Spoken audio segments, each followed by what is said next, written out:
Bueno, buenas tardes. Muchas gracias por acompañarnos. Nuestro proyecto se titula Publicar en inglés o en español, elecciones de publicación de los investigadores de la Universidad de Antioquia entre 2003 y 2023. Este es el equipo de investigación en el que yo soy el investigador principal. Es un proyecto financiado con recursos del CODI y en el que me acompañan como coinvestigadores la profesora Sol Álvarez, la profesora Paula Echeverry, quien no nos puede acompañar hoy, y la joven investigadora Manuela Rendón. Entonces, vale. Bueno, todos sabemos que el inglés se ha convertido en la lengua franca de la publicación académica y es una tendencia global que está creciendo cada vez más. En particular en ese contexto, en el contexto de la Universidad de Antioquia, esto puede generar tensiones orientadas a responder, ya que la universidad está orientada a responder tanto a una audiencia local y a la comunidad nacional como a procesos de internacionalización. En este contexto, el objetivo del proyecto es explorar el proceso de elección del inglés o el español como lengua de publicación académica del trabajo académico de los investigadores de la Universidad de Antioquia.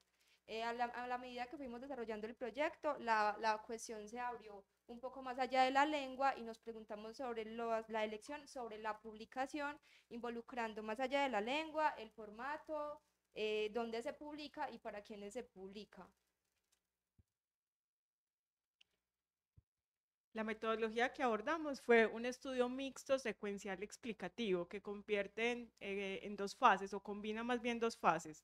Una fase cuantitativa en función de muchos datos y luego una fase cualitativa que yo llamo como hacer un zoom a algunos asuntos específicos que se encuentran dentro de los datos. En esa fase cuantitativa, pues primero era recoger los datos, buscar en qué bases de datos se encontraba la información que nos servía y entonces ahí encontramos apoyo del proyecto Impact2, que lo lidera el Colab de acá de la universidad, en donde tienen información desde Cienti, entre otras bases de datos. Posterior a eso, también miramos dentro de la universidad qué información había que fuera de nuestro interés y que pudiera ayudarnos a responder la pregunta de investigación. Entonces acudimos a asuntos docentes para mirar el reconocimiento que le hacen a los productos de los profesores que se deriva en puntos o en bonificaciones e información sociodemográfica de los profes y también de su vinculación con la universidad. Hace cuánto están vinculados, mediante qué tipo de vinculación y contrato, su dedicación, entre otras variables. Luego de poder tener como ese cúmulo de datos, empezamos a depurar en donde nosotros llamamos como tener una base de datos completa, es decir, que tuviéramos información que fuera consistente y que nos permitiera poder identificar algunos patrones. En esa fase se hace una normalización de variables, se busca cuáles son algunos datos atípicos, se estandarizan nombres y demás. Y posterior, un análisis estadístico descriptivo que lo que permite es en función de las principales métricas estadísticas como medias, varianzas, también gráficas de líneas de tiempo, mirar cómo era el comportamiento de los datos, para finalmente hacer de manera formal, un modelo de clúster. ¿Qué permite un modelo de clúster? En función de algunas variables que elegimos, que en nuestro caso fue el idioma en el que se publican los productos, los productos agrupados en 5 categorías: artículos, libros, capítulos de libro, documentos y paratextos, para poder tener pues como más posibilidad de manejar los datos. Y luego, obviamente, la variable de interés, que si estos documentos estaban escritos en español o en inglés, y los puntos por bonificación que tenían. En ese modelo de clúster lo que permite es agrupar individuos de acuerdo a esas características, cuáles son muy similares entre ellos y forman un grupo y cuáles son muy diferentes. Y ya después de tener ese modelo de clúster que nos arrojó 10 grupos que eran claramente identificables, empezamos a hacer la integración con la fase cualitativa. Listo, entonces en la fase cualitativa del proyecto partimos de ese resultado de los clústeres donde teníamos identificados claramente como 10 perfiles de publicación diferentes, personas que se parecían en sus prácticas de publicación, en las lenguas en las que publicaban, los formatos, etcétera. Y seleccionamos un participante de cada uno de estos clústeres, digamos, un participante que representara un caso típico de cada uno de los clústeres. Eh, Antes de esto también hicimos en la parte de recolección de datos, un análisis documental tanto de políticas institucionales como políticas institucionales como nacionales, especialmente el decreto 1279, los modelos de medición de grupos de MinCiencias, entre otros, que nos permitieron entender como el contexto y las dinámicas, los incentivos para las publicaciones. Pero además de esto, con cada uno de los entrevistados reconstruimos como su trayectoria de publicación por medio de dos instrumentos. Por un lado, un historial de publicaciones que reconstruimos a partir de la base de datos, donde teníamos información como el título, la lengua, el formato, la revista en la que se publicó. Y con base en la revisión de los patrones de publicación, ya en la entrevista semiestructurada, nosotros hablábamos de la trayectoria de estas personas como investigadoras, pero también les preguntábamos por las decisiones que habían tomado. ¿Por qué publicaste esto en este formato? ¿Por qué en esta lengua? ¿Qué proyecto derivó en estas publicaciones? Etcétera. Todos los datos, tanto los documentos como las entrevistas, los analizamos por medio de un análisis temático utilizando en vivo 14, y al final realizamos una mezcla de datos cualitativos y cuantitativos, es decir, tratamos de buscar en qué punto los datos y los resultados de la investigación convergían y en qué puntos tal vez habría divergencias entre la evidencia cualitativa y la evidencia cuantitativa. Para finalizar con el reporte de hallazgos, que es lo que estamos haciendo hoy, es la primera vez que socializamos los resultados de este proyecto, y bueno, y estos son nuestros resultados. Bueno, entonces en la parte cuantitativa logramos analizar 164.081 publicaciones concentradas en 8.049 investigadores, 53 de ellos hombres, y en la primera gráfica, que se ve como más grande, está el comportamiento histórico de todas las publicaciones por idioma. En morado está lo que se escribe en inglés y en el amarillo lo que se escribe en español. Como pueden darse cuenta, hay un asunto creciente, ¿cierto? Una tendencia, perdón, creciente que llama la atención, por ejemplo, en momentos como el año 2008, donde justo hubo un cambio importante en el modelo de medición de grupos en MinCiencias. Y al final del periodo también se empieza a ver cómo se equiparan las publicaciones en inglés y en español. Casi que en los últimos años parece ser que las publicaciones en inglés van a sobrepasar las de español. Analizamos este comportamiento por áreas y podemos ver que en ciencias exactas, ingeniería de economía se comporta más o menos similar al comportamiento completo de la universidad, pero casos, por ejemplo, como ciencias sociales, las publicaciones en español son pocas, y no solo son pocas, sino que se han mantenido constantes en el tiempo. No se puede ahí hablar de una tendencia ni creciente ni decreciente. En ciencias de la salud, también se parece un poco al comportamiento de la universidad, pero en particular también hay un crecimiento importante de las publicaciones en inglés. Y ya cuando hacemos este análisis por los formatos, encontramos que artículos representa más del 50%, el 51% del total de las publicaciones, y en particular los artículos al día de hoy sobrepasan la escritura en inglés que en español. En la línea morada ya sobrepasó a la línea amarilla y está, digamos, con una distancia importante. Mientras que los libros también se mantienen constantes. Fíjense que el comportamiento de los libros es muy similar al comportamiento por área de ciencias sociales y humanas.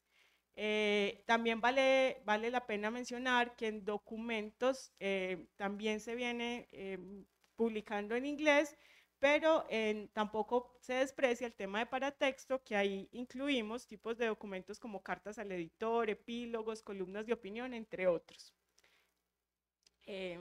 Posterior a esto, queremos contarles que tenemos como nuestro primer resultado, que es el clúster. En función de las variables que les mencionamos, logramos agrupar en 10 grupos a estos 8.000 investigadores de acuerdo a esas publicaciones. Entonces, en el eje X encontramos desde más personas a menos personas, y en el eje Y de menos publicaciones a más publicaciones. Es una idea de una estructura piramidal. Eso significa que en el primer recuadro concentra menos investigadores, pero más publicaciones, y está en el color azul porque significa que ahí hay concentración o más predominante las publicaciones en inglés que en español. Entonces, en español. perdón, en español que en inglés.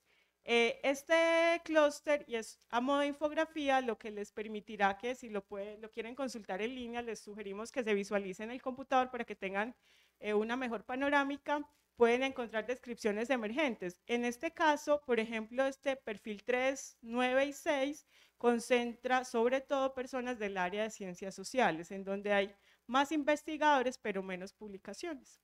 Entonces, ahí valdría la pena que lo puedan revisar como con más detalle porque es muy valiosa la información de acuerdo a lo que encontramos en los clústeres, pero luego cómo se caracterizan incluso en el tiempo de vinculación que llevan en la universidad, en si son clústeres donde predominan las mujeres o los hombres, el área donde publican también. Hablamos si tienen una publicación más en inglés o en español o en equilibrio, como lo llamamos cuando casi que es 50-50, entre otra información valiosa que estaría allí.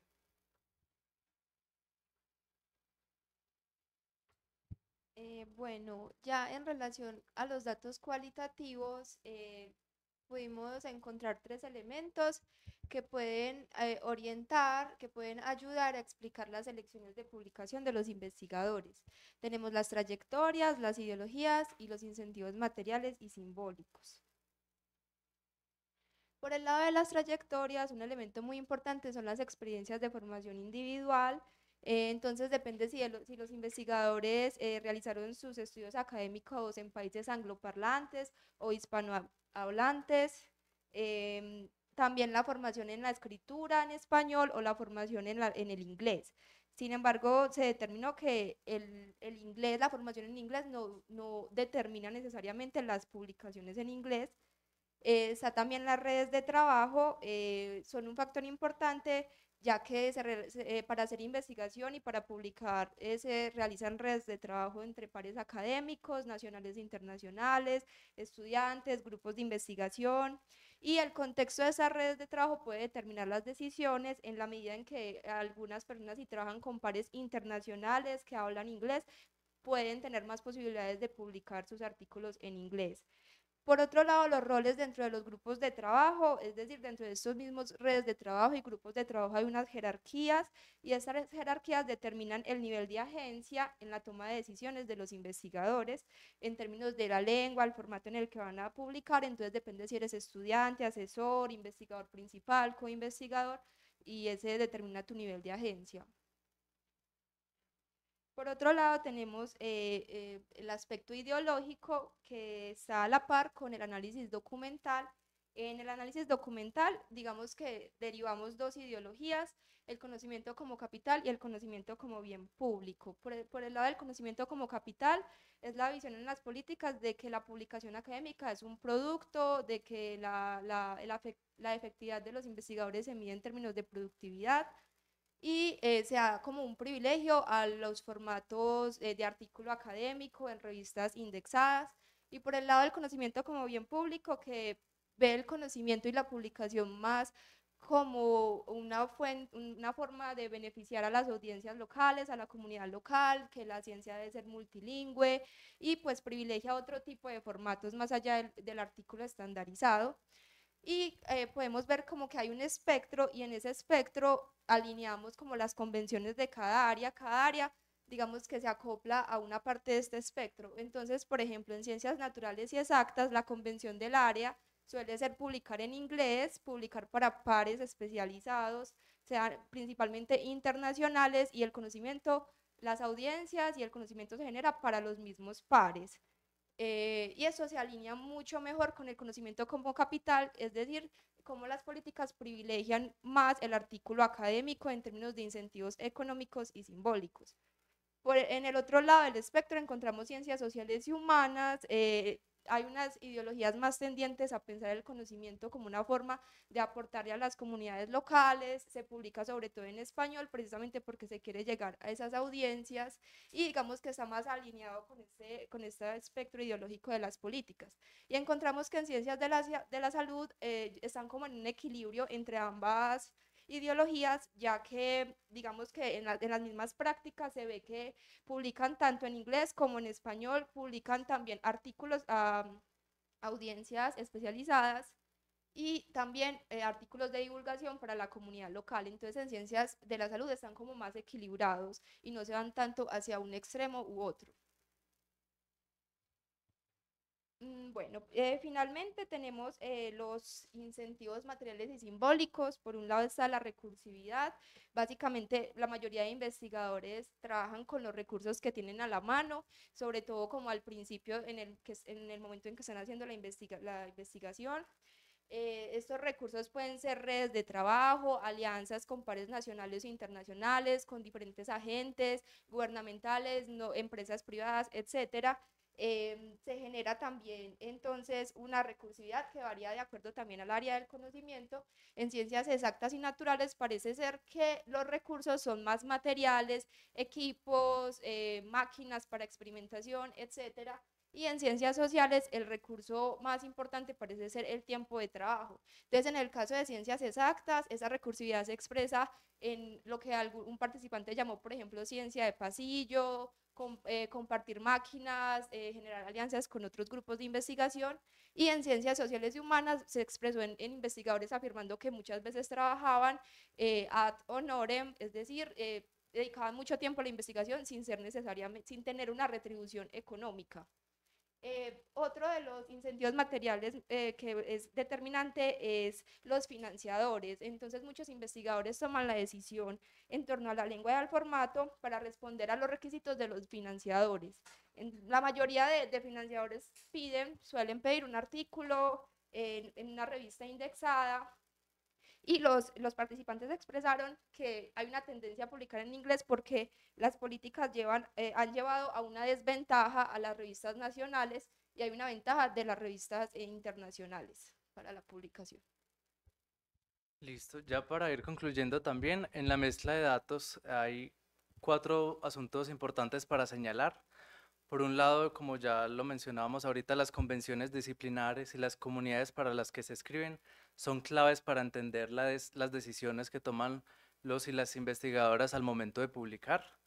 Por otro lado, escribir y publicar requiere recursos que van más allá de la financiación y van más allá de asuntos materiales, sino que tienen que ver también con las conexiones, con las relaciones interpersonales con otros investigadores. Por otro lado, los incentivos y políticas han cambiado las prácticas de publicación y eso lo vemos muy claro en la línea del tiempo. Hay momentos muy claros donde las políticas han cambiado, la forma de clasificación de los productos ha cambiado y eso ha llevado a cambiar las tendencias de publicación. Pero a pesar de esto, vemos que muchos investigadores, y esto lo vemos especialmente en el área de las ciencias sociales y humanas, ejercen una agencia para resistir esas ideologías dominantes. Entonces, muchas veces, sobre todo en las ciencias sociales, los investigadores publican en español para audiencias locales en diferentes formatos, así eso no esté incentivado, así eso no les genere ningún incentivo económico porque sienten una responsabilidad con esas comunidades. Y en esa medida queremos concluir con algunas ideas que se derivan de este análisis. En primer lugar, por un lado, la competencia lingüística no es determinante en las prácticas de publicación y yo creo que eso nos cuestiona también a nosotros como Escuela de Idiomas de cuál es nuestro rol en el acompañamiento de los investigadores, por ejemplo, si va de la mano de formar a los investigadores y futuros investigadores en competencias lingüísticas o desde qué rol podríamos acompañar esas prácticas de publicación. Por otro lado, hay una tendencia a la tendencia a una mayor cantidad de publicaciones en inglés posiblemente va a continuar. Nosotros, digamos, anticipamos esto porque vemos que en los participantes más jóvenes habían unas ideologías y unas actitudes más positivas hacia el inglés.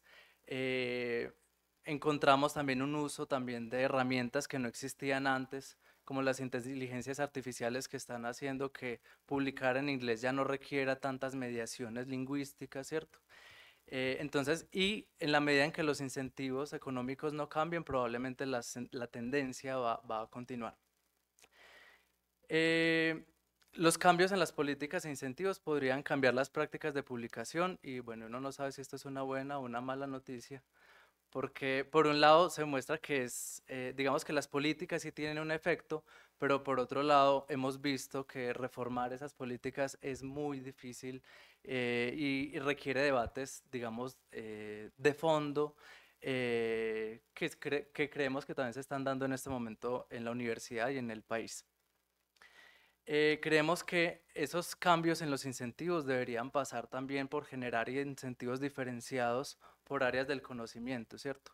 Creemos que el modelo con el que se está midiendo em, la producción científica en Colombia está, digamos, hecho muy a la medida de las ciencias naturales y exactas, y que las ciencias sociales, los investigadores en ciencias sociales luchan por acomodarse ante esos incentivos que no corresponden a sus prácticas y a sus convenciones de comunicación. Finalmente, creemos también que se requiere formar a los investigadores y futuros investigadores en diferentes formas de comunicar el conocimiento.